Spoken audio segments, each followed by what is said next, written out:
Hey, everybody. Today we are joined by a special guest, David Rogers.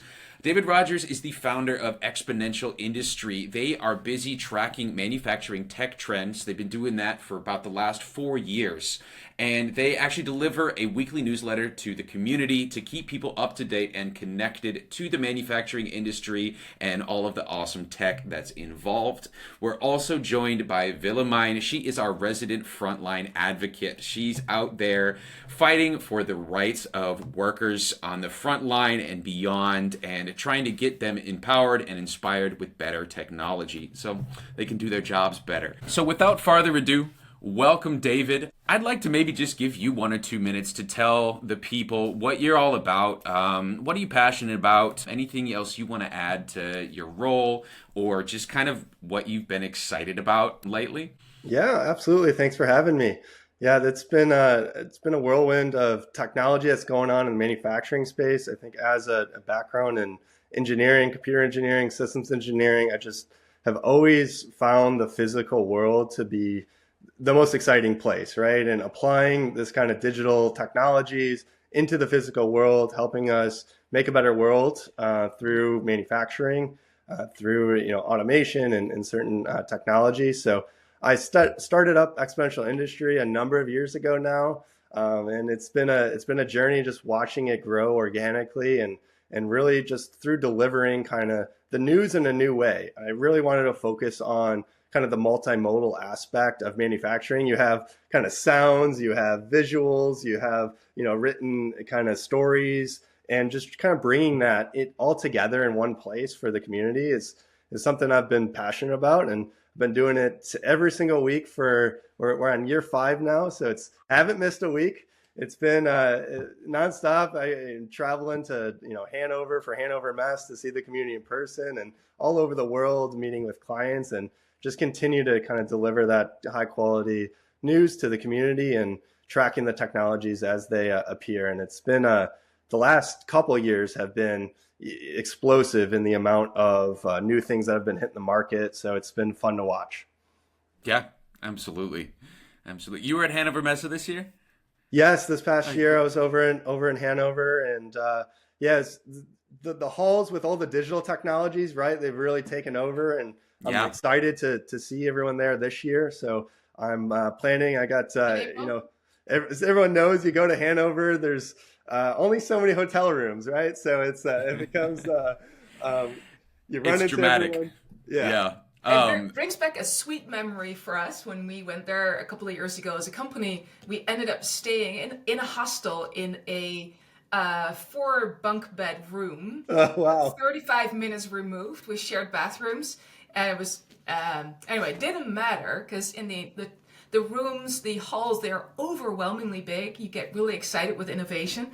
But the one thing I like to approach with curiosity, and it's probably what we do here today as well, is like, so what added value did that bring for the frontline worker, right? We've been digitizing everything, but have we gone about it in a smart way? So that's kind of my Yeah, absolutely. thesis. I think that's the question on everybody's minds, and those are kind of some of the questions that I prepared today, which might be a good segue to hop into the first topic, which is, I mean, if you followed any of the news, if you followed the trends in the last, I don't know, it feels like forever now, but it's been the last year or two, everybody's talking about AI, right? We've grown that segment and that tech exponentially since 2023. And we're all kind of wondering, how is this poised to actually revolutionize the manufacturing industry? And so my question to you, David, is someone who really knows tech and has their kind of nose to the ground in terms of these trends. How is AI actually going to impact the frontline worker?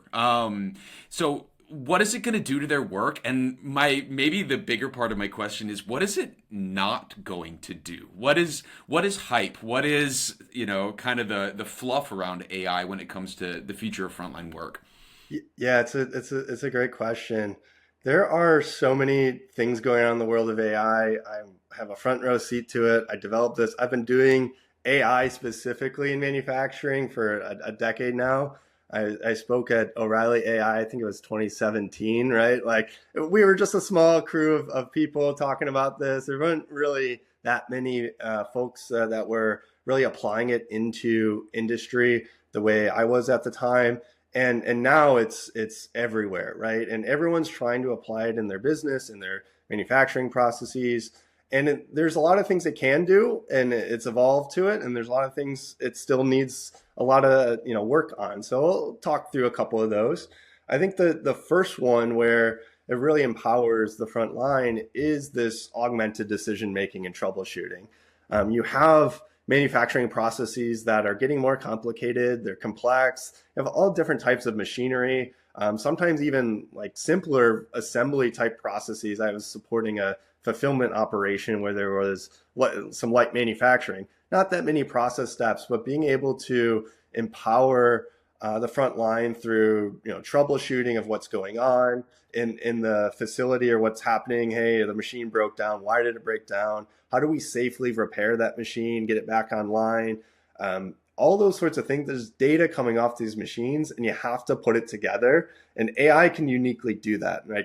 A human's not going to be able to detect, look at a time series chart of all these different values and just magically figure out, oh, it like when it spiked here, it broke down. Like the processes are more complex than that.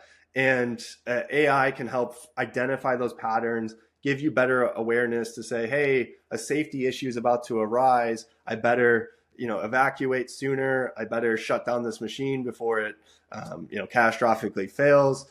All those sorts of things are real. And that's a very high level of like explaining it. But when you start to look into the tooling of some of the products in this space, they're bringing in, you'll often see like a co-pilot type capability that are added on to the products. And it's bringing that kind of structured form, but in a way that maybe explains it in natural language. And some of us respond better to a natural language than we do from, looking at a screen 24/7. We don't always notice everything that's going on because we're doing this repetitively, and humans tend to tune out certain things. But by having the proper human factors on how the AI is like, hey, something's different, enough noticeable to the human operator to say, oh, wait, something's anomalous. I better take a step back, evaluate what's truly going on, and it can really help augment that decision making.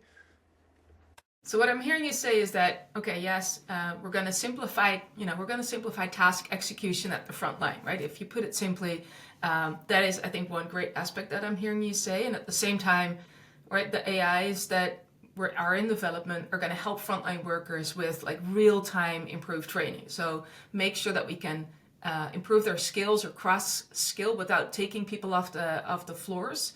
That is great. But what I'm also hearing you say is, hey, AI, it's not like, we're going to bust a myth. It's not going to eliminate jobs. It's going to shift focus in roles, but it's not going to eliminate jobs. It's not going to take it away.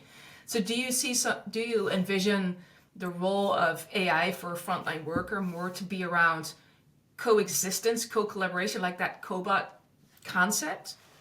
Yeah, I do. I actually think it'll probably increase jobs because, and we'll get into this maybe in a little bit, but I think as you start to offload some of the kind of crazy complexity of tasks, then you can focus on what's going on here and now. And you'll be able to actually mass produce and mass personalize in your local markets. So you'll actually be able to have local manufacturing and be able to function across your region in a much more effective manner. Because what will end up happening is that your transport costs will end up being some of your biggest sets of cost within your ability to deliver that good.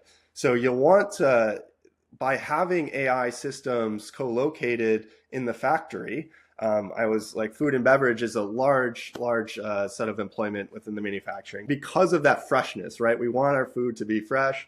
And so you are producing it locally within your region. But across that, there's complex machinery. There's alarms that are going off left and right. I don't know if any of you have been in a food factory, but you get smells, you get all sorts of different stuff. And but the alarms, like it's hard to resolve. There's too many things going on. You get cognitive overload. And so you want, really, there's no machinery, no cobot is going to go in and fix that recycling. I've watched like a bottle washer, and it's recycling to reuse reuse and be sustainable. And sometimes it breaks down, but you can address those alarms. AI can say, okay, the bottle washer failed, which then cascaded to this other issue down the line. But if you fix the bottle washer, then the line will start back up and you'll get back to producing at full rate. So that type of ability to use AI to augment your workforce that is going to be there will help you produce more and thus improve the economics to produce even more within your local region.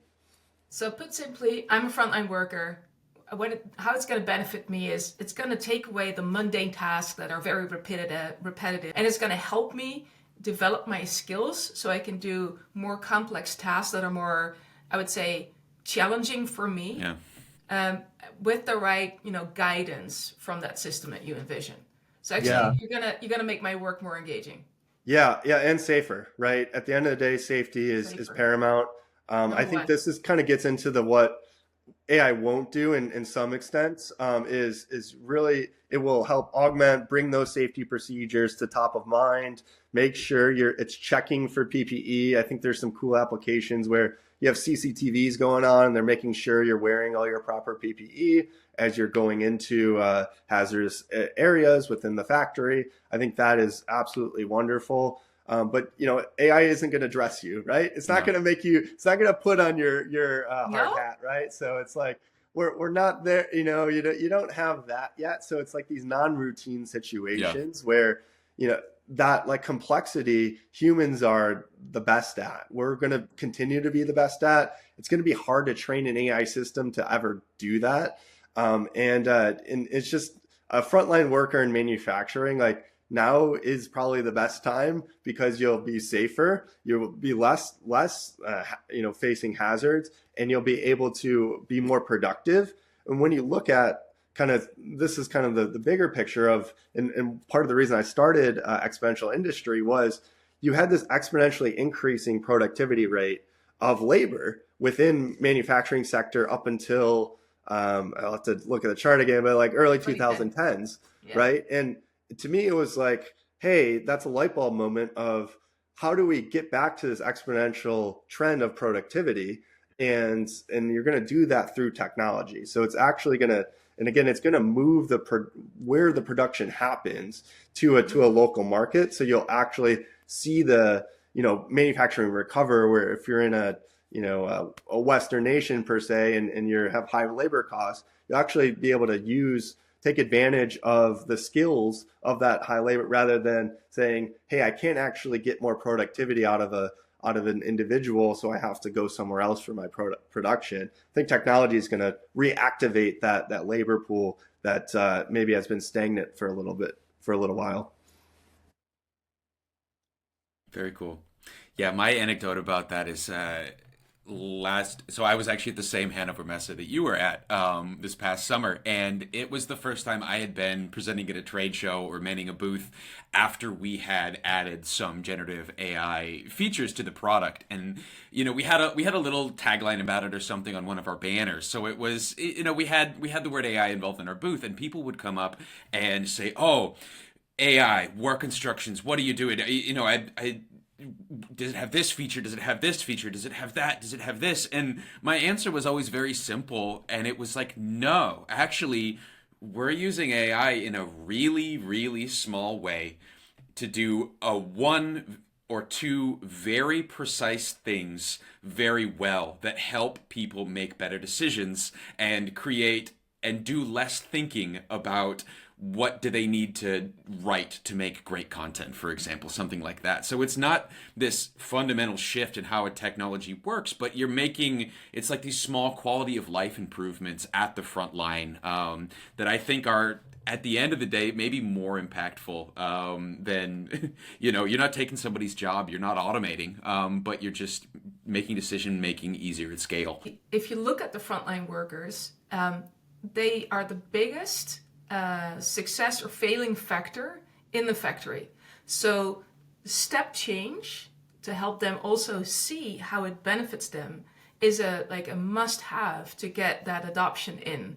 And the missing link, I think, in all the digitization that we've done in the last 15 years without seeing productivity increase is is that human knowledge, the human intent, right? What is the unique interaction between what I do, how I uniquely solve a problem, and what can we learn from that to train a model? And I think that's always been the missing link.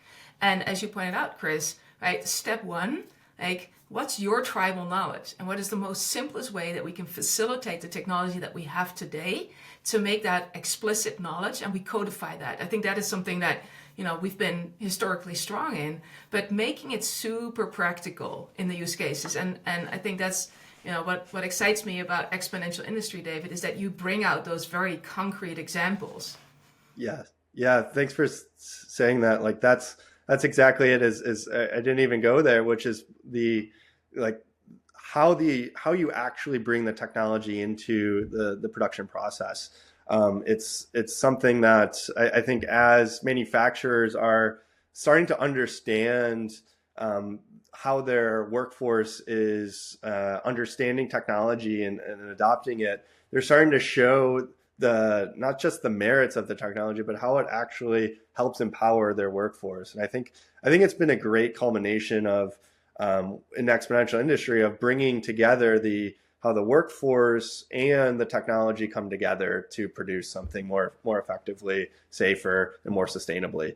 It's really those three things that I try to make sure I have a little bit of each of those in every single newsletter, because it's that culmination, that intersection that really changes the way things are produced.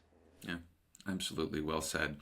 So we've been talking here for the last 10, 15 minutes about, you know, how are people doing things well? You know, how is AI and these kind of new tech integrated effectively into a frontline or a manufacturing environment?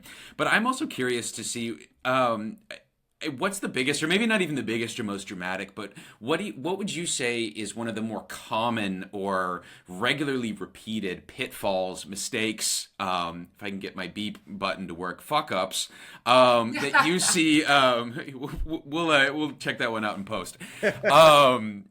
What's one of the biggest, like, no-nos that you see people, particularly manufacturers, doing when they're looking to implement this new tech, when they're making decisions about it, or when they're actually rolling it out onto the factory floor?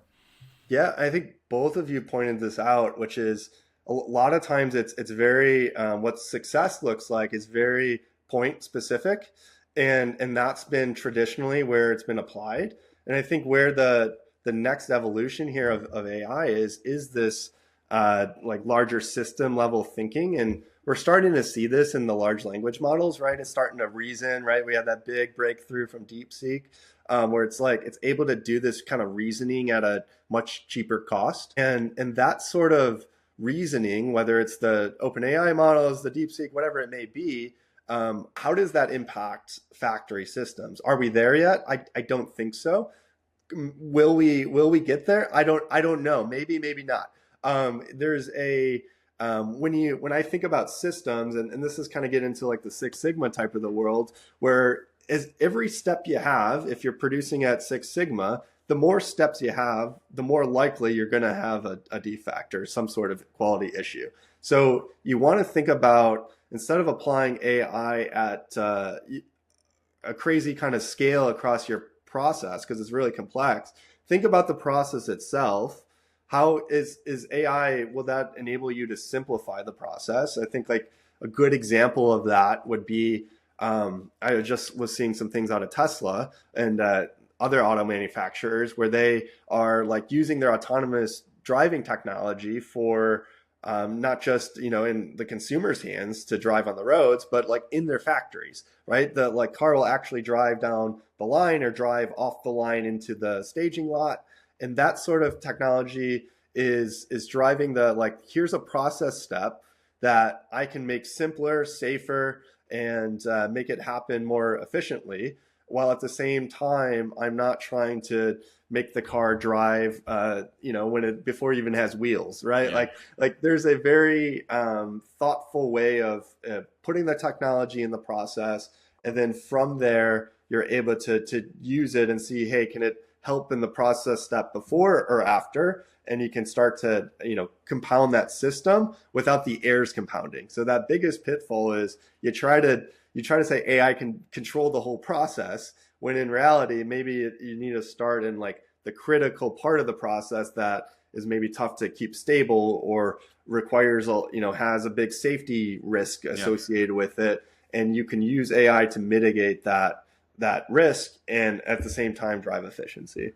So it sounds pretty similar to incorporating any kind of change into a process, right? Like that's just change management, but it's just done with a different tool, with different methodology, and maybe a little faster or more AI. And at the same time, usually when we create those kinds of changes in a process, the one thing that makes it fail is that we always overlook the human side. Any change is inflicted on people, and people themselves need to embrace that. So what I would like to challenge is, I think that's the missing link here in AI, failing to involve people that use it early on, underestimate the power of training, overcomplicating. That's, I think, the point that you made, David, is okay, keep it super practical, super focused, and start small and build it out. And I think the one thing that I haven't heard mentioning is like overlooking the current mental models that frontline workers, have, right? If you introduce AI into a, inventory process, there's a current mental model of how to go about that process. And what I see now usually is that we're disruptive in that sense, instead of, fitting it into that existing workflow. And I was curious, David, do you have examples or do you have observations from that perspective, like companies that go about that in a really good way, or maybe a fail that you've observed? I don't. I think that's something you're going to make me go down a rabbit hole now in my research and find that, because that change management, though, I do have many like personal stories. Right? I've done this on many different continents and different languages with different language barriers and applying technology, and you always learn something from talking with the frontline workforce whenever I'm doing technology insertion. And you can't miss that. I have to always show up at the factory and talk and spend time with the people. There's no way around that. You can't design this in, my office here. I have to go to where the production happens. You have to walk the line, walk the gemba, and really understand how people process and how it all intersects to then apply technology in a way that's meaningful to the frontline workforce. So I think that's such a good point. I think it's those type of stories I want to just bring out more in my work, but it's just something sometimes it's hard to capture unless you like live it. You have to like live that life where you're an AI expert or you're a automation expert. It doesn't matter what technology it may be, but like go show up, go be a part of that community, that factory community. I love going to factories. They have their breaks, their morning tea or their lunch break, and you just start to talk with the workforce. You learn so much about the cultures, the factory itself, the history of the factory, the history of the products that are going there. And like all of that matters. You can't do any of this type of work without like deeply getting involved in that community. And I really love that you raised that point. Like it's so critical. It's amazing how much of a constant that is with anything. I was sitting in on a podcast yesterday with a guy who's been teaching TPM in factories for the last 4 decades. He estimates that he has taught and trained over 50,000 individuals in TPM techniques. And once again, surprise, surprise, that was his core message.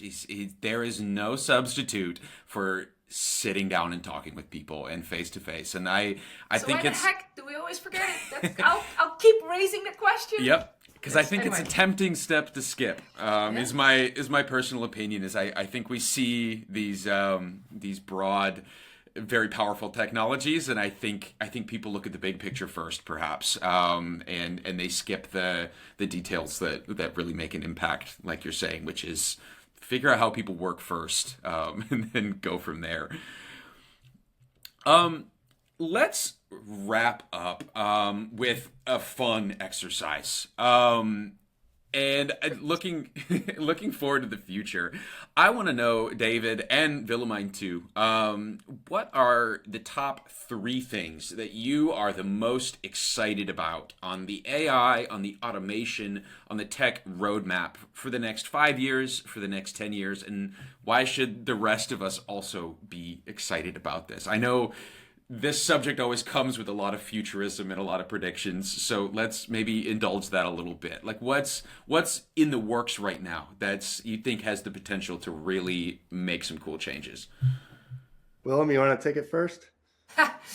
I, yes, I could. It's like you earlier made some really good points that I'm going to leave in your hands. So, like personally, and it won't be a surprise for me, the thing that I'm most excited about is the capabilities for the collaboration between an AI and a person, right?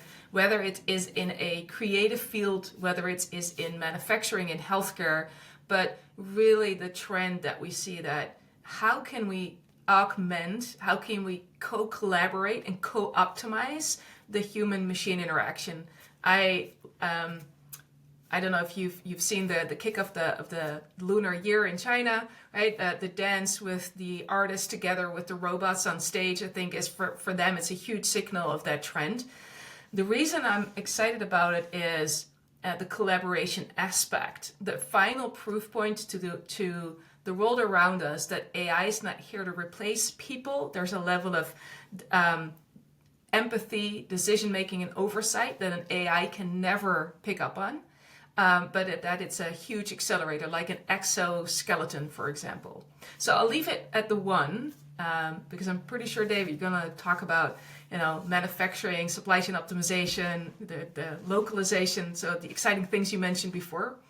So I'll take a little history detour here first. But when I was thinking about this question, it kind of came back to like an old Henry Ford quote. It was like, any color the customer wants as long as it's black, right? Like that's where we started when we were, starting to build automobiles at scale, right? We created this assembly line. We employed, hundreds of thousands of workers to build vehicles I'm based here in Detroit. So that history of kind of how personalization, how manufacturing affects each one of us as consumers, right? And this kind of gets back to the localization of production. What is, for me in Detroit, my taste versus someone over in Europe or in Africa or Australia or Asia, it's going to be different what we as consumers want. And the only way you're going to get this mass kind of personalization is through this evolution of technology. And so we've seen this with automotive painting, and there's a lot of concurrent breakthroughs that occur, right? You have chemicals that you need to be smarter about. Nowadays, we're really thinking about the sustainability aspect, the toxicity aspect to us as humans. Sometimes we want to think about how to make more chemicals that are cleaner, that are more sustainable, recyclable, applying those into a manufacturing process. I was looking up like ABB had a robot where they painted art on a car. This was a couple of years ago. I was watching the YouTube video a couple of years ago. But you're going to be able to have this mass personalization that's just continued from all the way back to the 1910s and 20s when Henry Ford first was like, you get a black car, to now, you can basically have almost any color you want today. And then tomorrow it's going to look like, all sorts of different artwork or customization of the seats and the interiors, the exteriors. And it's not just automobiles, it's going to be everything. But it all comes back to AI informing the materials discovery, the chemicals discovery, the actual manufacturing processes. All of this will converge into this kind of mass personalization trend that's been ongoing for a century now. And I just look forward to seeing that and that trend kind of continue. And that's where the value add in a lot of the current set of manufacturing is of like the unit of production.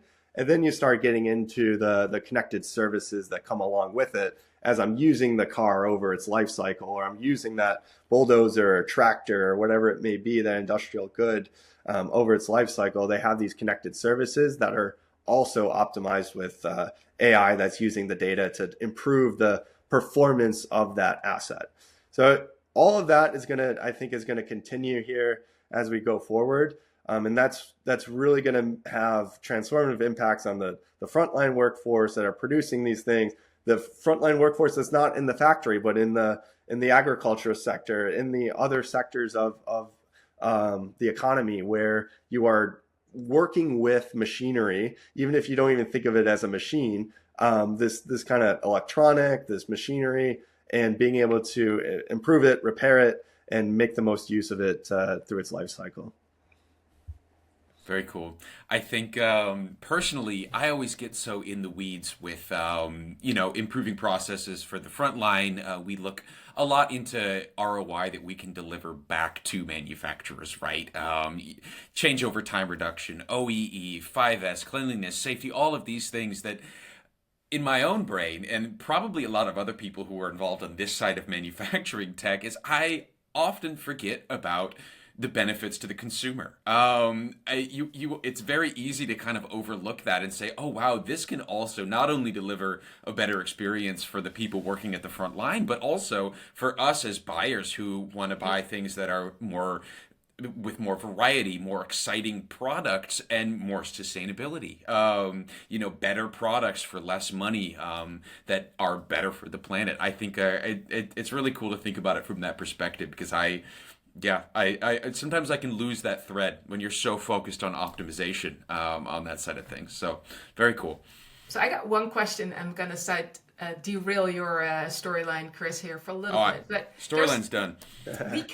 We cannot skip the question on DeepSeek in this conversation, right? This is focused on AI. DeepSeek, it came out over the last 3-4 days. The market has been nothing but volatile in their predictions of how DeepSeek is expected to impact manufacturing.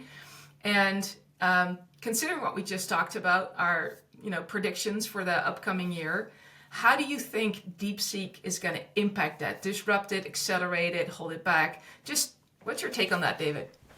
I think it's this compaction of the models themselves being able to deploy to the edge. Yeah, we haven't gotten into the deep part of the computing stack here, but I think it's that continual more capability in a smaller form factor and being able to deploy to the edge. Of course, many of our factory systems are we have cybersecurity you have to make sure, but then we don't have access to these massive server farms right next to the where production is produced. So it's going to be interesting to see how the DeepSeeks, these smaller models that have kind of state-of-the-art capabilities, are able to be deployed closer to the frontline worker, closer to the equipment, you name it. I think that's going to be a big theme that keeps on going here. I think there's one other aspect to the DeepSeek that I think is really, really important for manufacturing, we'll say system level AI, is this concept of reinforcement learning. They use that in a way to drive their training costs down very efficiently. And we're seeing this in some of the humanoid robot development. We haven't even talked about that at all, but there's all these different things where you do it in sim and you're able to sim your process, and then you're able to apply it into the what's actually happened in the physical world, in the real world. So I think all of this is going to be controlled by the DeepSeek and the continued evolution of that type of model, where you have this transformer model, you're using these optimization techniques to drive it further closer to the edge where the action's happening, and being able to have better and better kind of AI capabilities locally.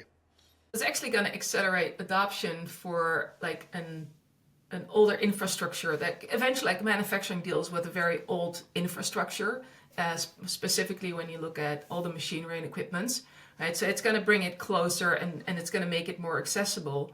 It's interesting. I'm curious to see what's going to happen, whether it's going to accelerate others, whether we're going to see different adoption models, but something to keep our eyes on. Absolutely. Yeah, I think that we have history unfolding right in front of us. I don't think we know where all the what's going to happen next, right? It's like you look at we'll go to the stock market here real quick. You go to the stock market, like that stock's going up and down, like depending on the day, right? After this announcement. And so it's even the kind of efficient market, if you must say, is not. They don't even know. There's so much uncertainty. So I think it's there's a lot more to come. I'm excited for the future and how these technologies. But I think I want to circle back to kind of the conversation of today of like, how does this affect the frontline worker? I think that human factors is something we need to keep top of mind as we're deploying these advanced systems, no matter what type of automation in AI. And the more time we spend with in the factory is going to be so key to the adoption of these technologies in a way that benefits all of society. So I'm super excited for the technology advancements, but I'm super excited that we're doing this type of conversation to make sure we're thinking about all of our fellow humans and colleagues and how it's going to change the way we work and the future of manufacturing itself. Yeah, absolutely. Well said. So thank you so much. Once again, this is David Rogers. He is the founder of Exponential Industry. If you also want to stay connected to tech and the world of manufacturing, go ahead and check out Exponential Industry. We'll include a link to where you can find that. Big thanks to you, Willemijn, for joining another one of these. And thanks so much to you for watching and listening this week. Appreciate it, and we'll see you next time. Thanks. Thank you.